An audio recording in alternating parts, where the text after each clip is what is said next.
Di antara kisah yang berhubungan dengan kesolehan orang yang patuh kepada Allah dan kenikmatan hidup dia, kisah seorang anak muda di Mekah. Dari sekian ribu kisah, mungkin buku jutaan kisah orang soleh, di antaranya kisah anak muda ini yang sempat membuat hati saya merasa menambah keimanan. Orang ini keluar dari masjid habis sholat duhur di Masjid Haram Mekah. Kemudian dia menemukan sebuah kantong. Kantong ini berwarna biru, beludru, ya. Biru yang terang, yang bagus gitu. Kemudian dia buka kantong tersebut dan dia temukan di dalamnya ada permata zamrud. Termasuk permata yang mahal. Di dunia ini pun sampai sekarang di masa kita juga dikenal dengan permata yang mahal. Di dalam Islam, Bapak Ibu sekalian, kita kalau menemukan benda yang jatuh, namanya luqatah dalam bahasa Arabnya. Hukum syar'inya, kita dianjurkan tidak menyentuhnya. Hukum syar'i. Bapak Ibu temukan HP, temukan duit, temukan dompet, gak usah diganggu, biarin di tempatnya. Hukum syar'inya begitu. Karena bisa saja pada saat kita ambil, mungkin orangnya datang 5 menit kemudian. Tapi kalau Bapak Ibu memang mau mengambilnya dan mau mengiklan, kalau mau mengambilnya syaratnya harus dia mengiklankan selama setahun. Kalau sudah setahun diiklankan tidak ada yang punya, bisa jadi haknya dia. Hukum begitu, hukum luqatah. Tapi anak muda ini melihat di depan Masjid Haram ada kantong terjatuh, diambil sama dia, lalu dia naik ke atas sebuah batu, dia iklankan. Dia mengatakan, wahai penduduk Mekah, dengarlah, saya menemukan kantong ini, ya, dan siapa yang merasa memilikinya silahkan datang ke saya. Lalu diangkat sama dia tinggi-tinggi. Rupanya nggak ada yang mengaku. Dia teriak yang kedua kali, dia teriak yang ketiga kali, dia teriak yang ke-10 kali. Terus saja dia teriak, wahai muslimin, penduduk Mekah, ada nggak yang kehilangan kantong? Ini saya temukan. Nggak ada yang nyaut. Akhirnya dia bilang, karena di situ juga ada banyak pedagang-pedagang, maka dia bilang, wahai penduduk Mekah, kalau seandainya ada yang merasa barang ini milik dia, kalian sudah tahu rumah saya. Betul, orang-orang Mekah tahu rumah dia, karena dia penduduk Mekah. Maka tunjukkan rumah saya. Dengan hikmah Allah, baru saja anak muda ini pulang ke rumahnya, ada satu orang tua lewat di situ, sudah berjenggot putih, naik ke batu yang sama, cukup tinggi, lalu dia teriak, wahai penduduk Mekah, apakah ada di antara kalian yang melihat kantong saya yang jatuh? Sekali dia bicara, orang masih belum terlalu dengar, karena waktu itu tidak ada pengeras suara kayak kita sekarang. 2 kali, 3 kali, ada satu pengusaha di situ, ada pedagang yang datang mengatakan, wahai kakek tua, tadi sebelum anda naik ke atas batu ini, ada orang yang, anak muda yang menemukan kantong, mungkin itu yang anda cari. Rumahnya di sana, ditunjukin. Ringkas cerita, kakek ini pun pergi ke sana, dan kakek ini waktu mengiklankan, siapa yang menemukan kantong saya akan kasih sekian dinar. Ya. Kalau tidak salah itu 50 atau sekian banyak dinar, ya. Jumlahnya cukup besar. Maka pada saat itu Bapak Ibu sekalian, dia pun datang, si kakek ini datang ke rumah si anak muda tadi. Setelah salam, dia datang ke sana, kemudian dia menawarkan menanyakan apakah memang kau temukan kantong. Dia bilang iya. Baik. Kemudian anak muda ini mulai menanyakan apa ciri-cirinya. Disebutkanlah cirinya semua seperti ini, seperti ini, seperti ini. Ini juga sifat orang muslim, ya, orang mukmin. Dia tidak boleh juga begitu orang mengaku main kasih saja. Perlu ditanya sama dia, dipastikan supaya jangan ada kesalahpahaman. Setelah dia pastikan semua memang betul punya kakek ini, maka dia pun memberikan. Dia pun memberikan kepada anak kakek tadi. Si kakek ini juga mengeluarkan uangnya tadi yang dia mau kasih, karena dia sudah janji mau kasih. Anak muda ini tolak, enggak, saya enggak mau. Saya tidak pernah mengembalikan dengan niat dibayar.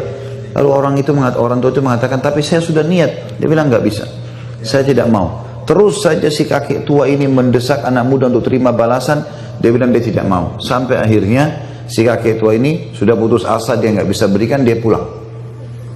Ringkas cerita Bapak Ibu sekalian, 3 bulan setelah itu, setelah kejadian ini, si anak muda ini merasa kehilangan atau kekurangan dari sisi pendapatan.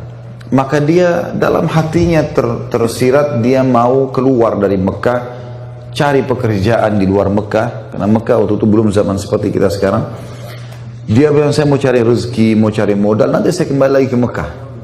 Dia menuju ke Jeddah, ya, yang sampai memang dari zaman dulu sudah pelabuhan di sana. Dia naik kapal, kemudian dengan niat mau pergi ke satu negeri di Afrika sana cari kerja. Di tengah lautan, subhanallah, kapalnya dihantam oleh ombak, hancurlah kapal itu. Hancurlah kapal itu. Waktu kapal itu hancur, Bapak Ibu sekalian, anak muda ini berhasil selamat. Dengan hikmah Allah dia berpegang pada sisa potongan kapal itu, kayunya, dia bersandar. Tapi dia pingsan. Dia sadar waktu sudah ada di tepi lautan. Waktu dia tiba di tepi lautan, dia kaget. Ini sudah menjelang subuh waktu itu. Malam menjelang subuh. Dia kaget, dia bangun, dia coba lihat pesisir pantai tersebut. Dia lihat bangunan terdekat ada satu masjid. Tapi tua. Masjid ini sudah tua. Penuh dengan lawak-lawak gitu. Sudah kayak masjid tidak diurus. Dia lihat ya, sarang laba-laba.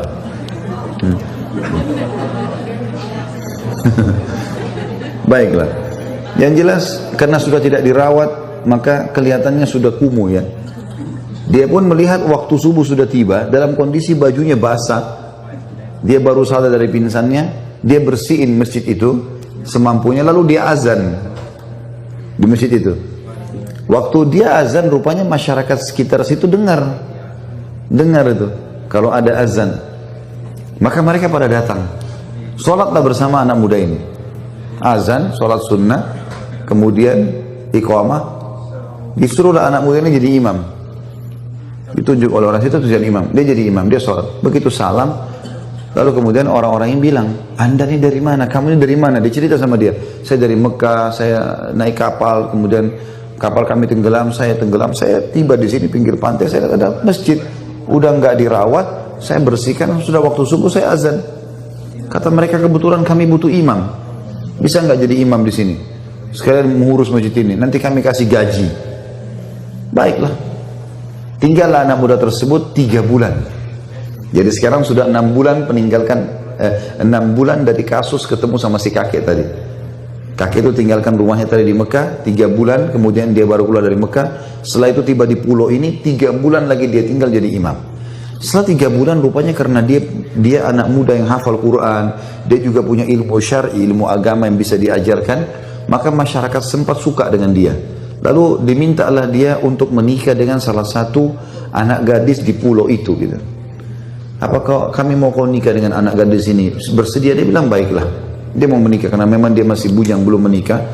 Kemudian pada saat itu Bapak Ibu sekalian, didatangkanlah wanita, seorang anak gadis pakai cadar, tapi di bagian lehernya wanita itu ada kalung, dan kalung itu diikat, ada permatanya itu batu zamrud warna biru. Maka si anak muda ini, waktu perempuan tadi datang di depannya, buka cadarnya, matanya tertuju ke batu itu. Orang-orang di sekitar itu bilang, hai anak muda, kau zalimi perempuan ini. Kami datangkan untuk kau lihat wajahnya. Sunnah Nabi SAW kalau mau menikah, melihat wajah wanita dan telapak tangannya. Tapi kenapa kau lihat perhiasannya? Gitu kan. Kata anak muda ini, saya punya kisah dengan perhiasan ini, batu ini. Saya sangat yakin batu ini yang saya temukan 6 bulan lalu di Mekah. Dan kisahnya saya temukan, saya iklankan, terus datang seorang kakek tua yang mengaku.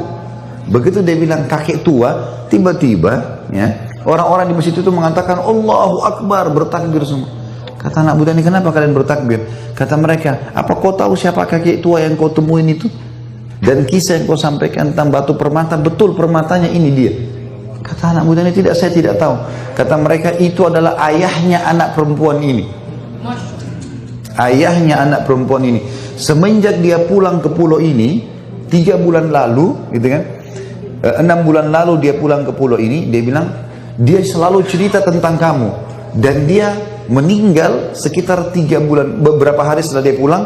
Dan itulah sebabnya kenapa masjid ini tidak diurus, karena dia dulu imam di sini, nggak ada yang bisa gantiin.